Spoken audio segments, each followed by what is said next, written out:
everyone, it's Jackie. I'm coming to you today to show you a few of my cookbooks. Old-fashioned cookbooks. Now, when I was young, my mother did all the cooking in our family. She loved to cook. My father did some too. If my mother went out for the night, he would cook for us steak and peas and bread and butter and stuff like that, you know. But my mother loved to cook, and not a big bread baker, but meals, meat and roast potatoes and all that stuff. Now, this is one of her cookbooks.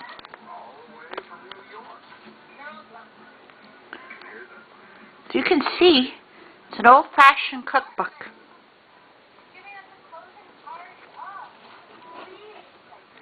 That's some of my papers I wrote, recipes.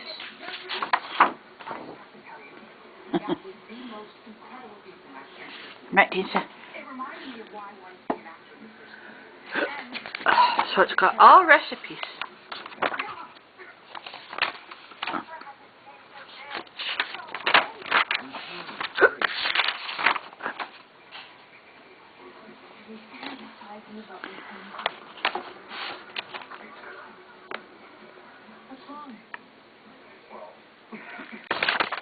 Last night I wept uncontrollably in front of 1,500 strangers. Oh. Talk about it when I get home. Tonight. I love you.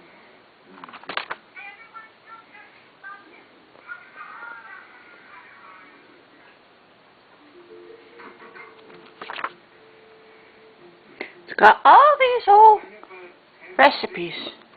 I don't know if anyone bakes them anymore, but we used to bake it from a little bit. She didn't. Not my mother. I used to like it when I was young, you know, at home, baking some of these breads. This I always wanted to try, but never did. It's very complicated. Savare Chantilly. I know I'm tired. You know what I did this morning? I poured cream. So you know all that. Seems like an awful lot of work. Savare syrup.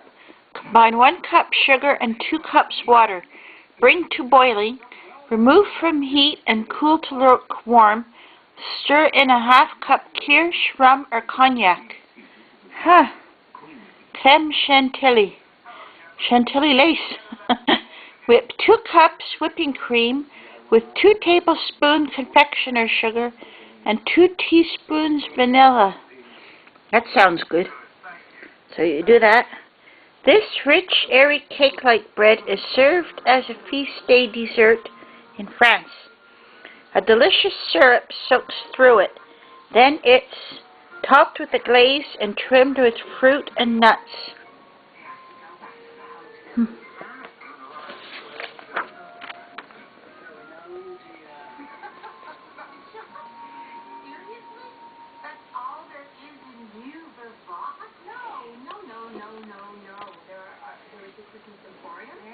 The Save More, and did I mention the chipwhacker? Swedish almond braid. Ellen is one of my oldest friends. Swedish almond braid. Sounds very good. German stollen. Who is this woman? Who are you? Just Ellen Sancho. Now, the one I used to make, try and find it here. The one I used to make was, well, I'll look it up in the index.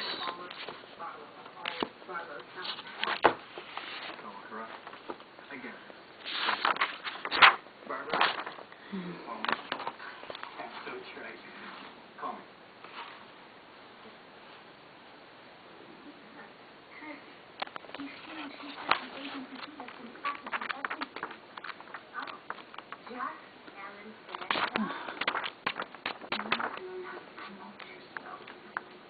Jeffrey, your productions are known for staging, coupled with enormous emotional. Brioche.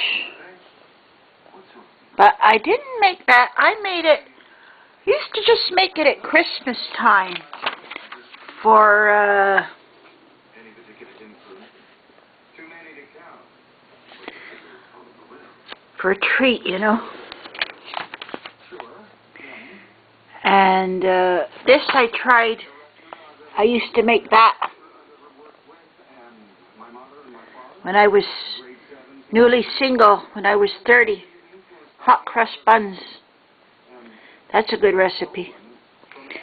2 packages active dry yeast, 1/2 cup water, 1/4 cup milk scalded, 1/2 cup salad oil, 1/3 cup sugar, 3/4 teaspoon salt, 3½ to 4 cups sifted all-purpose flour, 1/2 to 1 teaspoon cinnamon, 3 beaten eggs, 2/3 cups currants. So, a bit complicated, but it's good in the long run. It turns out good. The concept of perfection is meaningless as me saying, oh, hi, it's me. I can't find it. But we used to make a brioche bread. We used to make a brioche bread and top it with butter or margarine, brown sugar, like say 1/4 cup of butter, 1/4 cup of brown sugar, a sprinkling of cinnamon, 2 teaspoons, and let's say about 1/2 cup of chopped walnuts and 1/2 cup of raisins. And you spread that all over the top. You roll it up. You put it into a circle. You cut slits down every 2 inches, and you bake that. I don't know. I can't remember, but it was good. I remember that because Beth, SilverScreamGrl, put the recipe up on her channel. It reminded me of that so much. So, another book we had in the same people, same publishers, Better Homes and Gardens Meat Cookbook. Now my mother used this book a lot.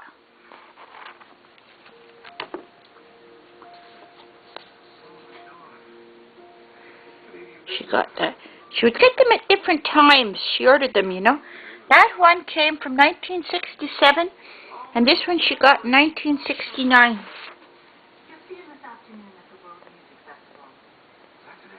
I was only young then. And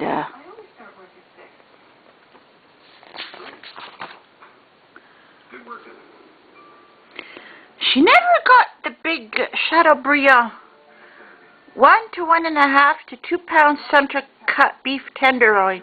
She never did things like that. She would do more like a rolled roast au jus. She was very good at that. And what she would do was take the